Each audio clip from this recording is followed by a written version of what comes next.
What's up, everybody? Palsy Randomness here, and welcome back to another devlog. We have a lot to go over today, so without further ado, let's jump right into the video. So we're going to start with art here. Most of the art I made in the last week was not anything new, but rather me kind of revamping some other past arts and helping to fix, or not fix, but add on to other people's art from the community. So first off, we have Destroyer of Weapons. This used to be kind of lightning themed, but I changed that because I didn't actually want the card to be part of the lightning archetype. So that's why I've changed that, and I think it does look pretty nice now. Let me know for any of these cards if you like the previous ones better in the comments below. But next up, we have Lock. The old art was hand-drawn, but I felt like it just wasn't good enough, so I remade it digitally. Next up, we have Ring of Fire. The old art was also hand-drawn, and I put it into Procreate, and I kind of just added a bunch of effects to it to really make it pop in the way that I wanted it to, that it just really wasn't coming across that way in the original hand-drawn art.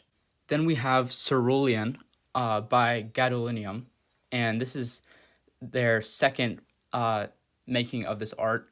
Basically, Gadolinium remade the original version, and I think this version looks a lot better, and I also added some similar effects to what I did in the first one. So I like how this one turned out. And I'm also thinking about renaming Cerulean to General Snow or Snow General. Then we have Burrito Bro Billy by Grapple Grids and Burrito Bro Bob by Grapple Grids. And I basically just kind of cut around these two arts and like very physically. I didn't use any AI to remove the background. And that took a while, but I think it created a nice effect. And then I also just added some digital colorization to make it pop more.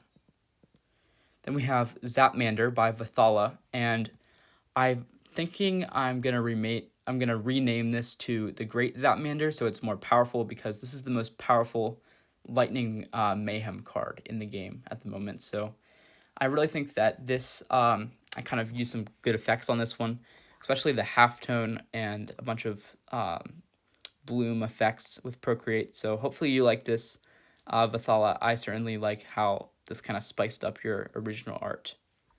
So that is all for the arts that I've remade recently. All right, so what you're looking at here is the old template for my game, and I've been using this for a very long time, but I decided that for the release of the game, I needed to change a bunch of stuff and just really make it look better. So this is the first version of the new template I made, and you'll see that there's a bunch of details, such as this grid pattern here. There's a bunch of more details in the background, like that hexagon pattern and another grid pattern in the background. The art is, I think, bigger. Actually, I don't think it's bigger here, but the card itself is bigger. As you'll notice that it just extends further out, and the border of it will be less small. There's more texture here. I changed a bunch of fonts. This is a new font. This is a new font for the number, as you can see. This is a new font here, and I also added a border for that. Then this is the version of that where basically each level 5 Mayhem card will get its own gradient according to the art. So that's pretty cool, and I think that'll be a cool feature to have in the game. But I decided that parts of this weren't good enough. The main reason was the image seemed a bit too small, and a bunch of people in the Discord agreed. So I redid it and made things bigger and changed the layout a little bit. And this is the final version of the template. Now, the only thing that we're waiting on right now is I need to come up with a name because I'm making this in Canva, and basically if I copy a template, it'll copy everything on the page, obviously, and that's great. But I don't want to do that until I have the name here. This isn't the name, just a placeholder at the moment. But until I have the real name for the game, I'm not going to start copying anything. So that's kind of the main thing that's holding me back right now is the name. I need to come up with the name, and yeah, that's important for the rulebook. It's important for the templates. It's important for the boxes. It's important for pretty much everything that I still need to work on. So until I come up with a name, I've been doing some game testing, and I've actually added a bunch of new cards. So I'm going to show you that here. So to start, what you're looking at here are the two playtest decks from the print and play. There hasn't been a lot of changes, but I would say that we have some changes to the upgrades of each deck. And I have colored a bunch of cards in that I hadn't colored in before, just to make it more fun to play. But each deck also has two new cards, which would be that of Nullify and Restriction. Nullify says opponent cannot use any cards next turn. They have to only play two. And Restriction says your opponent only draws two cards on the next turn. So these two can be very powerful if used at the right time. And yeah, for this deck, I've really only changed some stuff with upgrades and added those cards as well. Besides the cards that have been added to each deck, we also have some stuff that I've been planning for the future.